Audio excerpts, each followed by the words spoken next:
Dieu. Et comme il y a, voilà, on est réunis, donc là aussi avec les frères de Saint-Chamond de Vienne, et il y a aussi des visiteurs qui sont là, tu vois, des visages nouveaux, des gens qui nous visitent, voilà, qui sont là pour là ou les premières fois. On vous accueille déjà, on vous souhaite la bienvenue au milieu de nous. Et introduction aussi pour faire suite au message, c'est-à-dire que sur l'église de Givors, ça fait 5 semaines que nous nous entretenons autour d'une thématique qui s'intitule le fruit de la bouche ou le fruit de ma bouche. C'est tiré du coup d'un verset, le Proverbe 18, versets 20 et 21, où Salomon dit « C'est du fruit de sa bouche que l'homme rassasie son corps, et c'est du produit de ses lèvres qu'il se rassasie. La langue a pouvoir de vie et de mort, ceux qui aiment parler en goûteront les fruits. » Et la traduction du semeur dit « Chacun goûtera à satiété les fruits de ses paroles et se rassasiera de ce que ses lèvres ont produit. La mort et la vie sont au pouvoir de la langue. Qui aime se répandre en paroles mangera les fruits qu'elles auront produits. » Donc, plusieurs semaines que l'on parle de ça, que l'on parle des paroles, de l'impact des paroles. Et je me suis dit que c'était bien aussi que vous puissiez aussi prendre part à cela parce que ça nous concerne tous. Et nos paroles produisent donc un fruit. Biblicaire, elles produisent un fruit. Et comme Jésus le disait quand il parle des fruits, Jésus va parler des bons fruits ou du mauvais fruit. Il n'y a pas un intermédiaire, un peu au milieu, un fruit. Non, c'est soit le fruit il est mauvais ou il est bon. Donc les paroles auront soit un bon fruit ou un mauvais fruit. Il y a un commentateur biblique qui, de ce passage, a dit ceci. Il est ici question d'une manière générale de l'effet soit heureux, soit fâcheux de nos paroles. Je répète, il est question d'une manière générale de l'effet soit heureux ou soit fâcheux de nos paroles. Et si je pourrais remettre, s'il te plaît, Gabriel, le tableau. Donc, avec les frères et sœurs, j'avais mis donc un tableau avec les différentes choses qu'on a abordées depuis ces 5 semaines et tiré de textes bibliques avec les différents effets, comme dit le commentateur, soit heureux ou soit fâcheux. Fâcheux à votre gauche, voilà, les paroles dures. Tout ça, on retrouve dans le livre des Proverbes ou dans d'autres versets. Les paroles dures, rapportage, critique, flatterie, les propos insensés, le jugement, la calomnie, la médisance, les fausses paroles et l'orgueil et les bons fruits ou les effets heureux. Donc les paroles douces, paroles agréables, les paroles de grâce, les paroles bienveillantes, les paroles de réconfort, de guérison, d'encouragement, les paroles de foi, les paroles vraies et les paroles d'humilité. Proverbe 19, 9 dit ceci, le faux témoin ne restera pas impuni, et celui qui dit des mensonges va à sa perte. C'était pour un peu faire le lien, pour ceux qui n'étaient pas là, on avait abordé ça en ce sens que les paroles fausses, en fait, on sera toujours perdant. On sera toujours perdant. C'est ça, en fait, l'enseignement avec les paroles fausses. Et je relisais ça, le faux témoin ne restera pas impuni. J'ai été regardé et j'ai été un peu, pas surpris, mais j'ai été regardé un peu au niveau de la justice. Ce qu'il était question par rapport aux paroles fausses, aux faux témoins, comme dit Salomon. J'ai été regardé, donc ce que dit les juridictions, hein. Le faux témoignage est un témoignage mensonger fait sous serment devant toute juridiction ou devant un officier de police judiciaire agissant en exécution d'une commission rogatoire. Outre l'atteinte au respect de l'autorité judiciaire, le faux témoignage constitue une transgression du serment prêté par le témoin. Il est une entrave à l'exercice de la justice. Ce délit est puni de 5 ans d'emprisonnement et de 75 000 € d'amende. Ces peines peuvent être aggravées. Elle est jusqu'à 7 ans d'emprisonnement et 100 000 € d'amende. Quand le faux témoignage a été monnayé contre un don ou une récompense, ou quand il est émis sur un fait passible d'une peine criminelle. Et je lui disais, mais ça, on pourrait se dire, oh, mais la justice, avec ce qu'on voit, la justice, aujourd'hui, ouais, mais quand je vois ça, mes amis, moi, personnellement, moi, je prendrais pas le risque de ça. Et c'est intéressant, il y a un fruit à nos paroles. Il y a un fruit. Et on va lire ensemble Daniel chapitre 4, verset 29.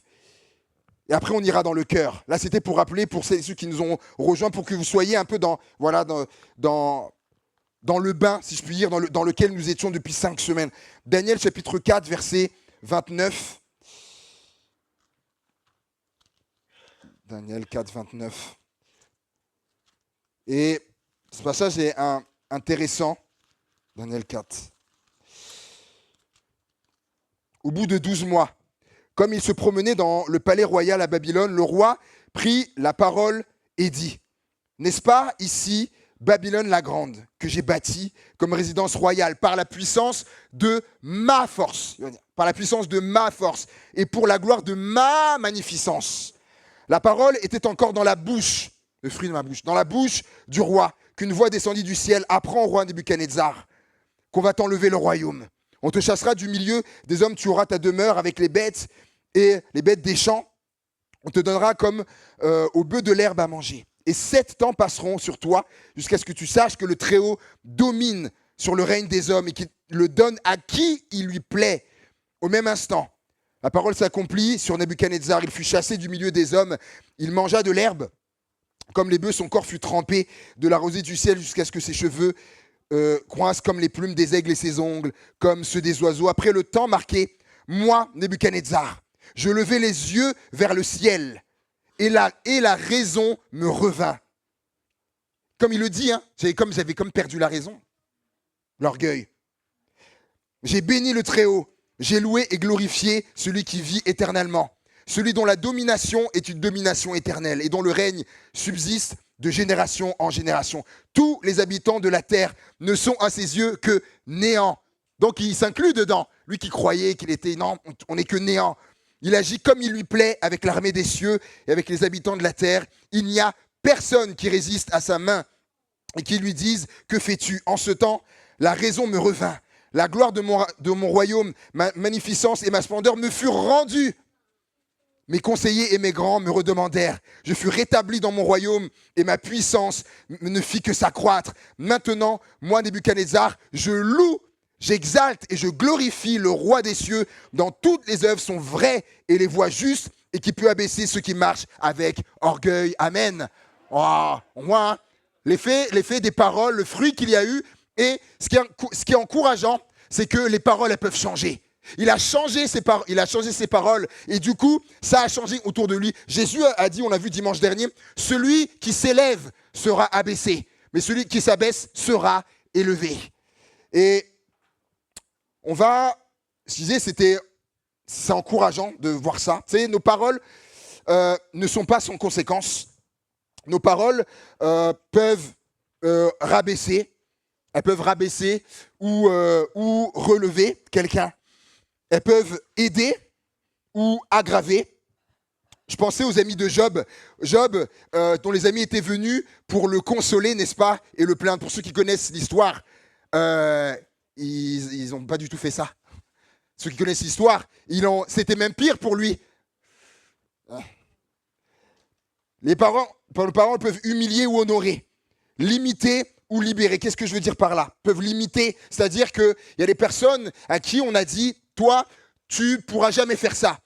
Toi, tu pourras jamais faire ça, tu pourras jamais accomplir ça, tu pourras jamais réaliser ça, tu pourras jamais. Et en fait, on a comme monté des briques autour de la personne. Du coup, on l'a limité. Mais les paroles peuvent également peuvent libérer ça, déconstruire ça et enlever les pierres qui ont été enlevées pour que la personne puisse libérer aussi son potentiel. Les paroles, elles peuvent casser ou construire, elles peuvent gangréner ou gangréner dans le sens où vous savez, la gangrène, on sait ce que c'est, la gangrène. Et du coup, avec les paroles, peut gangréner en allant voir un tel, comme j'ai dit, rappelez-vous le tableau à votre gauche, et puis je vais voir un tel, et puis je vais voir quelqu'un d'autre, et je vais voir quelqu'un d'autre, et puis je parle, et du coup, ça gangrène comme ça. Les paroles peuvent gangréner, mais elles peuvent aussi guérir.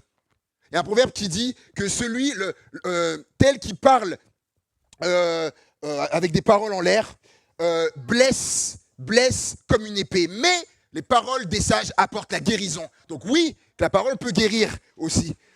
Et également, donc les paroles peuvent salir. Elles peuvent salir quelqu'un, salir ou sauver.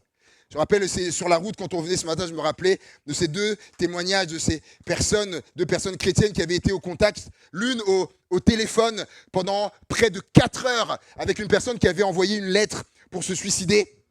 Chrétienne pendant 4 heures, elle lui a parlé, elle lui a parlé pendant 4 heures, bien sûr, demandé de la foi, et la personne qui avait résolu de faire ça est toujours vivante aujourd'hui, et cette personne, avec une personne qui était en haut d'un immeuble, dont Dieu avait conduit et qui allait se jeter, Dieu l'avait vraiment conduit, et la personne, à force de parole, a réussi, grâce à Dieu, à la gagner. Cette personne-là qui voulait sauter, c'est à l'école biblique qu'on nous a raconté, cette personne s'est convertie.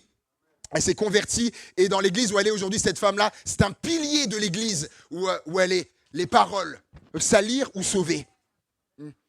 Et on va lire ensemble dans Josué, chapitre 14. Josué 14, versets 1 à 7. Josué 14, versets 1 à 7.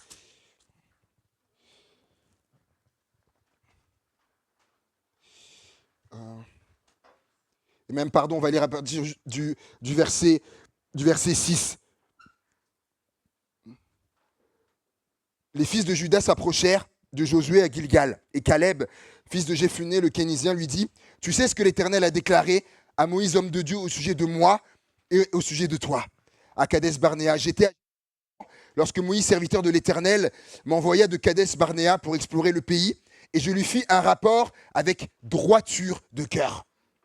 Mes frères, qui étaient montés avec moi, découragèrent le peuple, mais moi, je suivis pleinement la voie de l'Éternel, mon Dieu. » Et on va s'arrêter là. Mes amis qui étaient avec moi découragèrent. Pour ceux qui ne connaissent pas, il y a ceux qui connaissent ce passage. Et ceux qui ne connaissent pas, lorsque donc j'avais promis le pays de Canaan, et donc Moïse avait envoyé 12 espions pour aller faire un repérage. Et lorsqu'ils sont revenus, les 12, 10 ont fait un rapport où ils ont découragé le peuple. Ils ont dit, oui, c'est un pays où coule le miel, un pays, c'est vrai, mais les villes, elles sont fortifiées, elles sont très grandes. Il y a des adags, c'est-à-dire c'était d'un peuple qui était très grand. Mais on est à leurs yeux comme des sauterelles. Ils vont, en gros, ils vont nous manger tout cru. On peut pas, on paraît Et ils ont découragé tout le peuple qui s'est mis à pleurer, à crier toute la nuit, qui ont commencé à murmurer contre Dieu. Et finalement, il fallait qu'on reste en Égypte. Pourquoi Dieu nous a fait sortir d'Égypte, etc. Vous voyez les conséquences des paroles des 10 espions. Mais il y en avait 2, Josué et Caleb. Et Caleb disait, mais si, on peut s'en emparer. Mais Dieu nous a fait la promesse. Dieu c'est pas un menteur. Et on est là, on y va, eux qui étaient encourageants. 10 personnes qui ont découragé presque 2 millions de personnes, on pense. Parce que 600 000 hommes, sans compter les femmes et les enfants. 10 personnes avec leurs paroles, ils ont découragé tout un peu de paroles.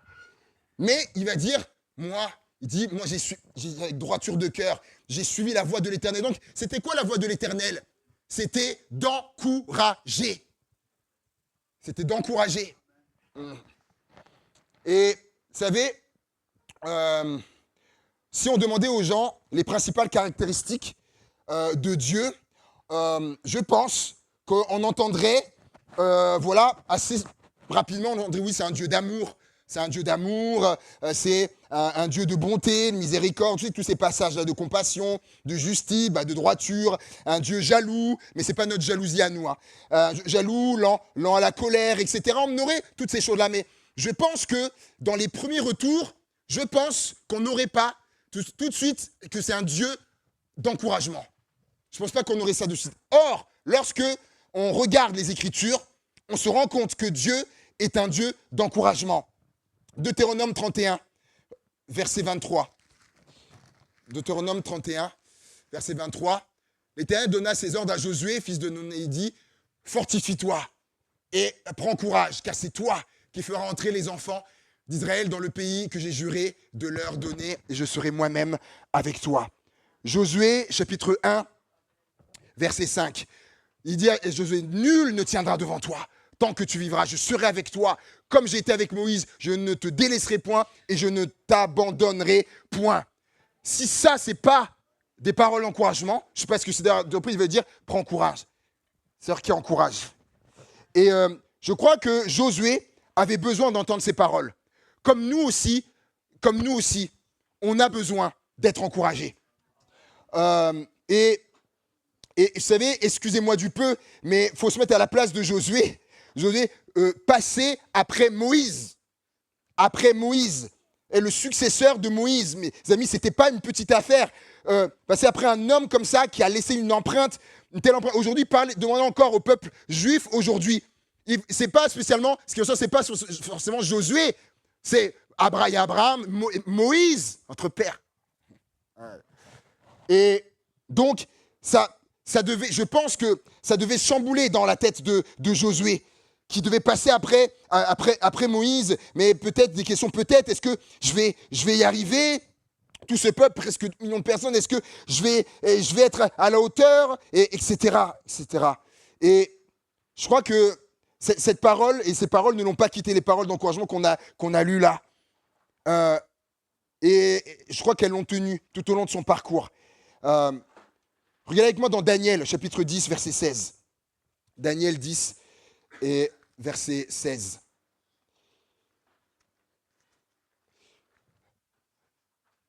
Et voici quelqu'un qui avait l'apparence des fils de l'homme toucha mes lèvres. J'ouvrais la bouche, je parlais, je dis à celui qui se tenait devant moi, mon Seigneur, la vision m'a rempli d'effroi, j'ai perdu toute vigueur. Comment le serviteur de mon Seigneur pourrait-il parler à mon Seigneur? Maintenant les forces me manquent et je n'ai plus de souffle. Alors celui qui avait l'apparence d'un homme me toucha de nouveau et me fortifia. Puis il me dit, ne crains rien, mon homme bien-aimé, que la paix soit avec toi. Courage, courage. Et comme il me parlait, je repris des forces et je dis que mon Seigneur parle, car tu m'as fortifié. Nous avons un Dieu d'encouragement. D'encouragement. Et on pourrait prendre d'autres passages comme ça, mais on n'a pas le temps. Je voudrais parler de l'exemple de Jésus. L'exemple de Jésus. Jésus a dit, celui qui m'a vu, il a vu le Père. Donc si Dieu est un Dieu d'encouragement, on doit retrouver ça chez Jésus. Il a dit, moi, le Père, je suis dans le Père il est en moi, nous sommes un. En gros, on est pareil. Et donc, ça doit se vérifier, du coup, chez Jésus. Matthieu, chapitre 9, verset 2. Matthieu, chapitre 9, verset 2. Et voici, on lui emmena un paralytique couché sur un lit. Jésus, voyant leur foi, dit au paralytique, les premiers mots, et les paralytiques, les premiers mots qu'il lui dit, c'est quoi? Prends courage. Prends courage, mon enfant, tes péchés sont pardonnés. Sur quoi? Quelques scribes dirent devant eux, cet homme blasphème. Non, il blasphème pas, il encourage. Et le verset 22, aussi Matthieu 9, verset 22. Vous allez voir, c'est vraiment saisissant. Matthieu 9, verset 22. Jésus se retourna et dit en la voyant, prends courage, donc c'était la fille à la perte de sang, la femme à la perte de sang, prends courage ma fille, ta foi t'a guérie, et cette femme fut guérie à l'heure même. Donc, elle a cette perte de sang depuis 12 ans. Elle vient là, elle touche le bord de son vêtement, les premiers mots que Jésus lui dit, prends courage. Prends courage. Donc, on commence à retrouver les caractéristiques, comme pour son père. Et Marc chapitre 14, verset 3. Dans la version du Semeur, si on peut. Dans la version du Semeur, Marc 14, verset 3.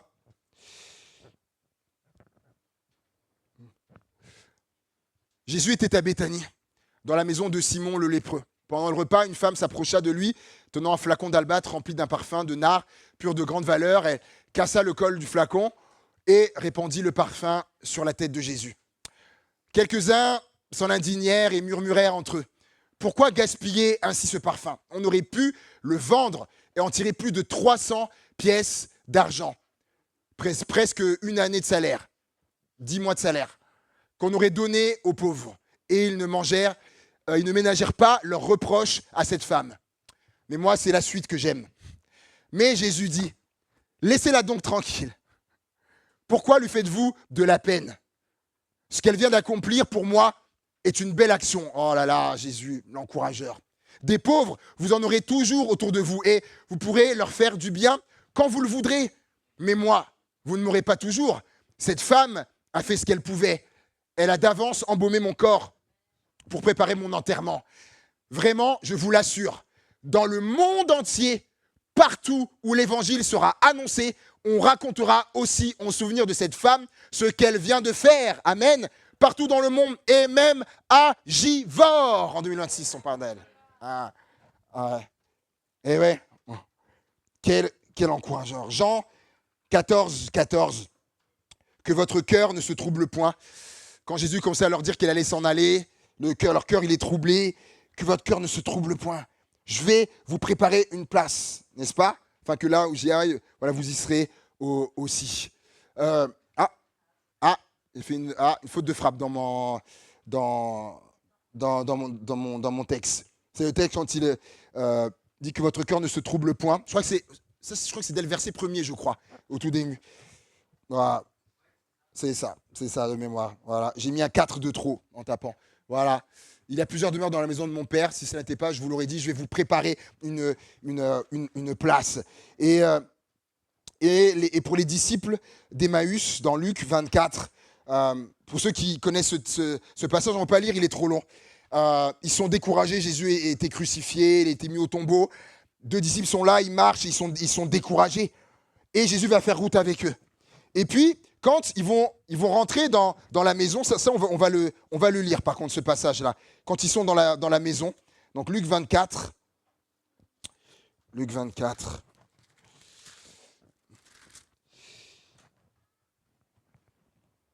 Alléluia.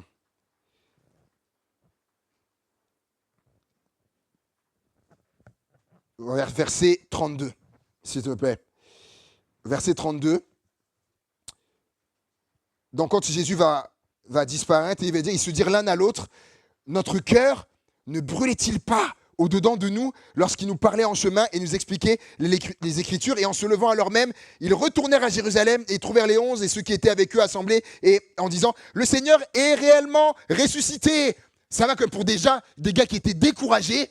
Là, d'un coup, ils repartent, ils sont regonflés à bloc. Qu'est-ce qui s'est passé entre-temps? Jésus qui leur a parlé. Les paroles, l'encourageur. Et Acte 23, verset 11. Acte 23, verset 11. On se fait rost avec l'apôtre Paul. Et la nuit suivante, le Seigneur apparut à Paul et il dit, prends courage, car de même que tu as rendu témoignage de moi dans Jérusalem, il faut aussi que tu rendes témoignage dans Rome. Prends courage, Paul. Et on voit que là, à ce moment-là, Jésus, il n'est plus là. Jésus, il était déjà retourné au ciel. Hein. Donc même après être retourné au ciel, Jésus continue d'encourager. Ben oui, il ne peut pas renier ce qu'il est. Jésus savait encourager. Et il encourage toujours d'ailleurs. Et j'aimerais voir avec vous ce dernier point. On a vu un Dieu d'encouragement. Deuxièmement, l'exemple de Jésus. Et troisième point, pour terminer, soyons, comment j'ai noté ça? Des Barnabas modernes. Acte 9, verset 26, dans la version Parole de vie. Acte 9, verset 26. Donc à ce moment-là, donc Saul de Tarse, qui persécutait les chrétiens, donc s'est converti sur le chemin de Damas. Et là, on va lire verset 26. Quand Saul arrive à Jérusalem, il essaie d'entrer dans le groupe des disciples.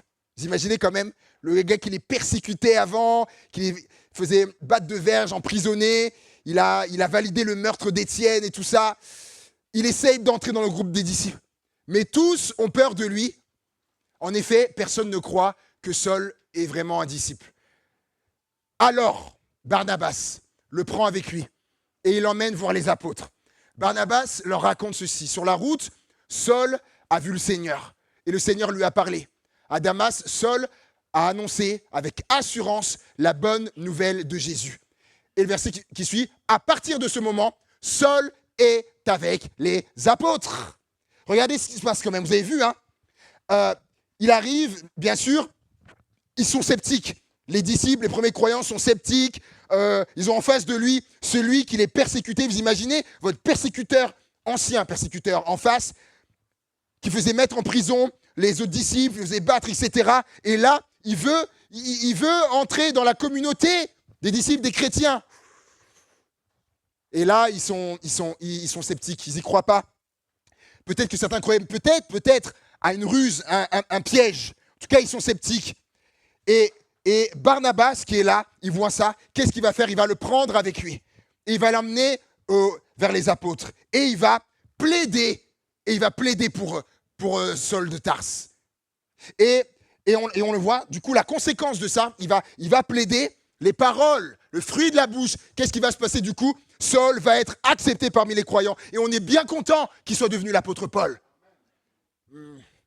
Et Barnabas, il a son rôle dedans. Barnabas qui veut dire fils, pour ceux qui connaissent, fils d'exhortation, fils d'encouragement. Et il y a cet autre passage, Acte 15, 36, si on peut lire dans la version Summer, s'il vous plaît, Acte 15, 36. Après quelques temps, Paul dit à Barnabas, partons refaire le tour de toutes les villes où nous avons annoncé la parole du Seigneur et rendons visite aux frères pour voir ce qu'ils deviennent. Mais Barnabas voulait emmener avec lui Jean, appelé aussi Marc. Et regardez la réaction de Paul. Et Paul estimait qu'il ne convenait pas de prendre avec eux celui qui les avait abandonnés en Pamphylie et qui ne les avait pas accompagnés dans leur œuvre. Paul, il n'est pas d'accord, il veut pas prendre Marc. Leur désaccord fut si profond qu'ils se séparèrent, donc Paul et Barnabas. Barnabas emmena Marc avec lui et s'embarqua pour Chypre. Et donc Paul, de son côté, choisit Silas et partit avec lui après avoir été confié par les frères à la grâce du Seigneur. Donc, en ce sens qu'ils sont partis dans la paix, hein. Il n'y avait pas de problème avec la grâce du Seigneur. Mais Paul ne voulait pas emmener Marc, qui les avait abandonnés et qui les avait pas suivis dans leur... Il ne voulait pas les emmener. Or, Barnabas, lui, il voulait emmener Marc.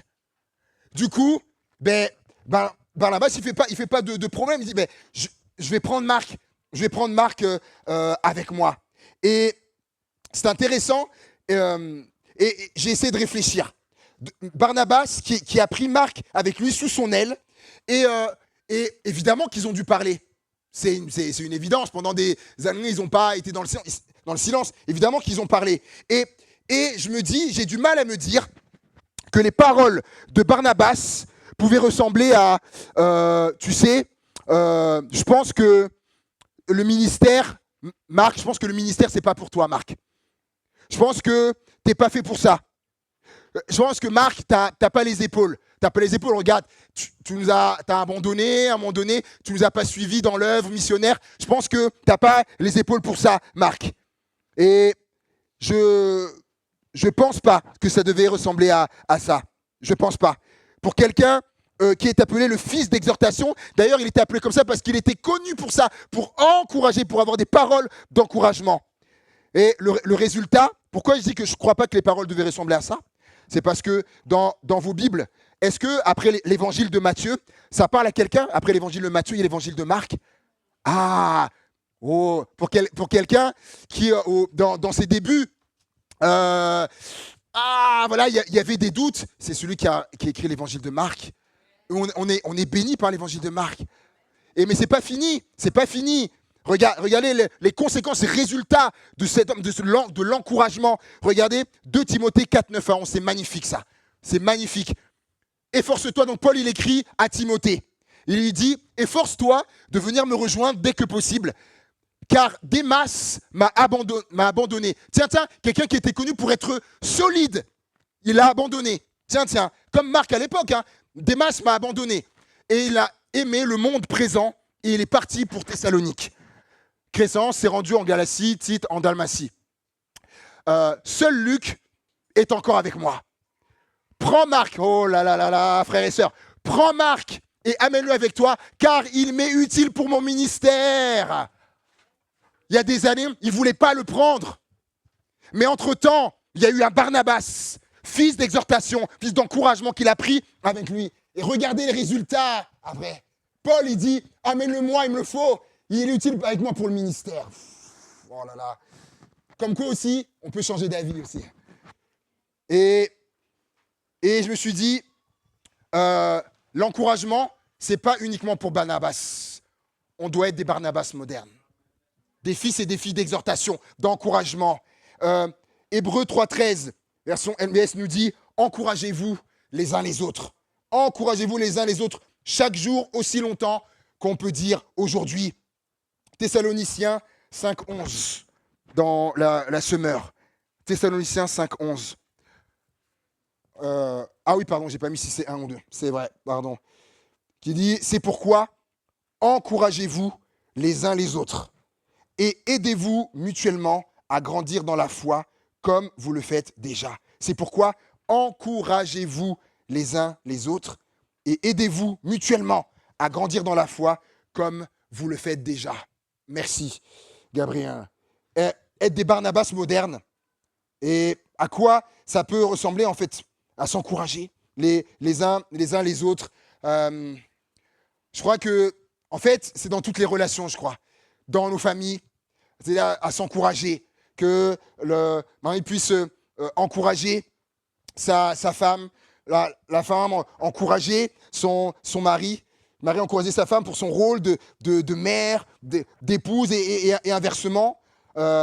Encourager les enfants. Là, je crois qu'il y a une parole pour nous où on doit, je crois aussi faire un pas sur ça pour encourager les enfants. Et je crois même que ça va même au-delà de ça. Je ne sais pas si vous serez d'accord avec moi, mais même dans là où je vais être, je ne sais pas, la vendeuse qui m'a bien conseillé, qui a bien fait les choses, d'encourager ça. Je me rappelle de quelqu'un qui était au restaurant et vraiment, ils avaient eu un service formidable par une jeune fille qui venait qui était en voie pour être embauchée. Et le chrétien, je me rappelle, il allait voir le patron. Il a dit là, la fille que vous avez là, elle est top. Elle est top, elle est géniale. Il faut que vous l'embauchiez. Et c'est ce qui est arrivé par la suite. Il y a des choses. Et je crois que ça dépasse. En fait, c'est dans tous les cercles. Dans tous les cercles. C'est peut-être pour le boulanger, sur le bon pain qu'il fait, etc. On encourage.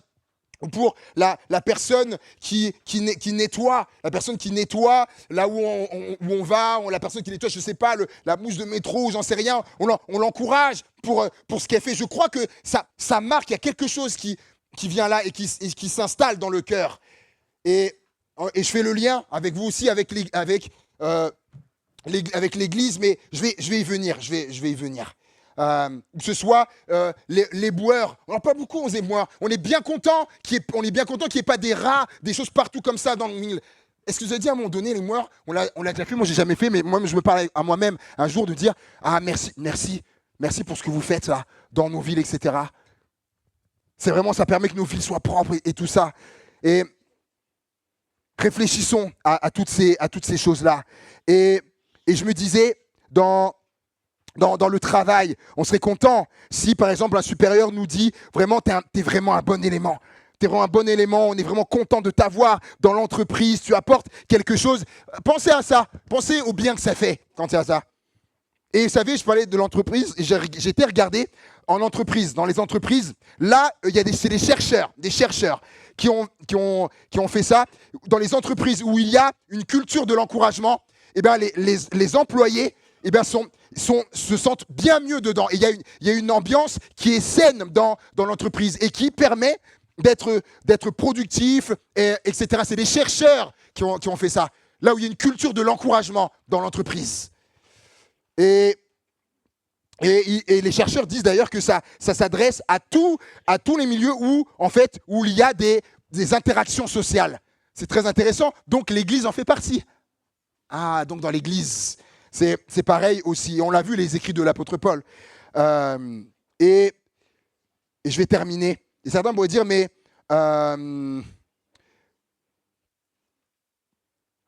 l'Église, non mais il y a des fausses croyances. Non mais je vais pas l'encourager quand même.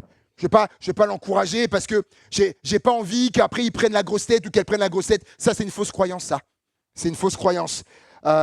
Et par exemple, l'Église, où il y a la culture de l'encouragement, est également aussi en meilleure santé. Et je crois que dans nos églises, parce qu'on a commencé à faire quelques églises, et je crois qu'il nous faut cultiver l'encouragement. Et comme quelque chose qu'on cultive, on parle de fruits depuis tout à l'heure. Eh bien, je crois qu'on récoltera les fruits de ça. Une église, des frères et sœurs qui sont encourageants, qui s'encouragent les uns les autres. Et peut-être que tu te dis, moi, je ne sais pas comment faire.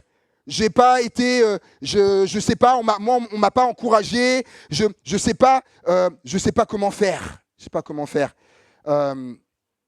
Eh ben, j'aimerais conclure avec Ésaïe 50, verset 4. On peut le lire ensemble. Ésaïe 50, verset 4. C'est un de mes versets favoris. Ésaïe 50,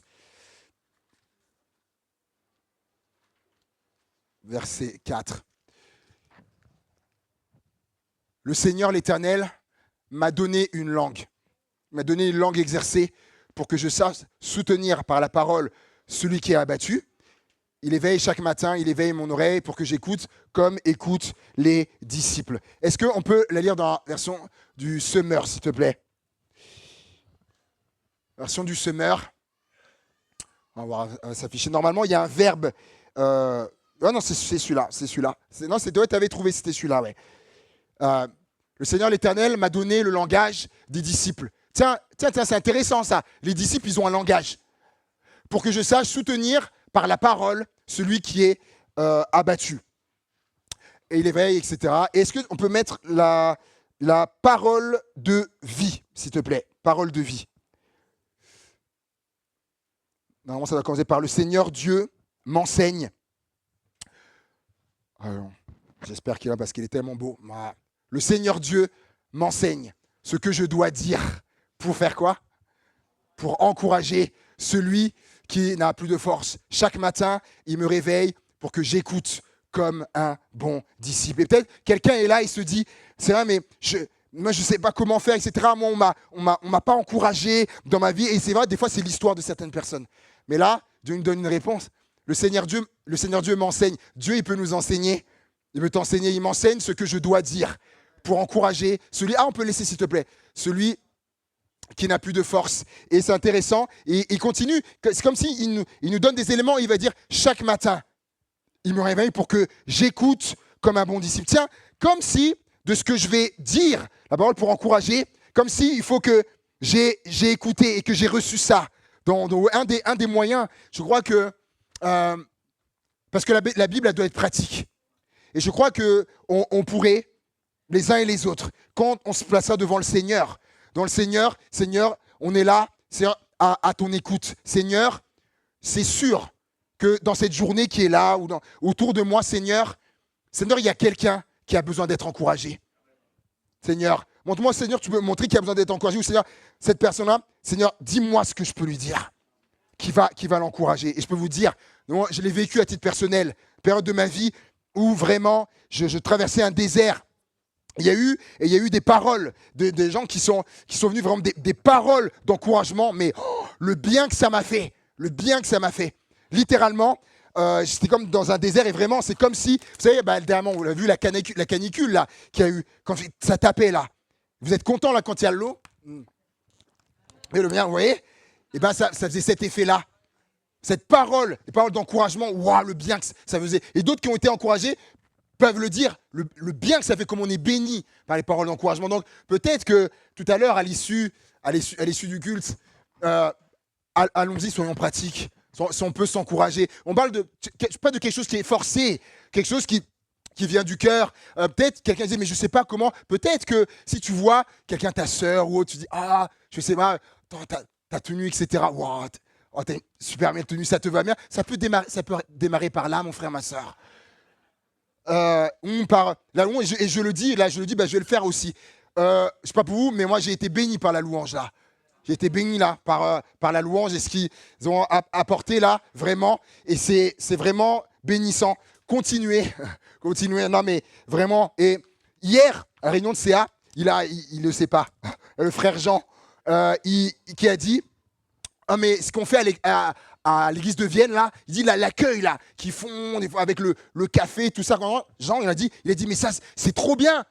Il a dit, là, je te prends comme ça, mais c'est important. Il l'a dit hier, il a dit, mais c'est trop bien ce qu'on fait à l'église. C'est ça. Vous voyez? Et bien, Ne soyons, comme dit quelqu'un, ne soyons pas avares en encouragement. Amen. Que le Seigneur soit glorifié. Seigneur, on te prie. Et on te remercie, mon Dieu, pour ta parole. Merci parce que tu nous enseignes et tu nous parles que ce qui soit sortir aussi de notre bouche, le fruit de notre bouche, mon Dieu, dans les paroles. Et il y a cette dimension, notamment aussi d'encouragement. D'encouragement pour bénir l'autre, Seigneur, mon Dieu. Aide-nous, Seigneur, aide-nous. Enseigne-nous, comme dit Ésaïe, le Dieu, il m'enseigne pour que je sache ce que je dois dire, pour encourager, Seigneur. Enseigne-nous, parle-nous, Seigneur, communique-nous, Seigneur. On veut être des Barnabas des temps modernes qui encouragent. Mon Dieu, quand on voit les effets, les résultats, les conséquences, mais Seigneur, c'est tellement magnifique, Seigneur. On veut être de cela, Seigneur. Et tu nous attends là, Seigneur. Tu nous appelles à ça. Tu nous invites à ça, Seigneur. Alors oui, encore, touche nos bouches. Comme l'a dit d'ailleurs Ésaïe, chapitre 6, et tu es venu, et parlant, je suis venu toucher ses lèvres, toucher sa bouche, Seigneur. Que nos paroles soient marquées par ta purification, Seigneur. Les paroles qui viennent de toi, Seigneur mon Dieu, et qui aident, mon Dieu, à l'édification, Seigneur mon Dieu, du corps de Christ et de l'Église, afin qu'on aille plus loin, Père, au nom de Jésus-Christ. Amen. Amen. Amen. Que Dieu soit béni.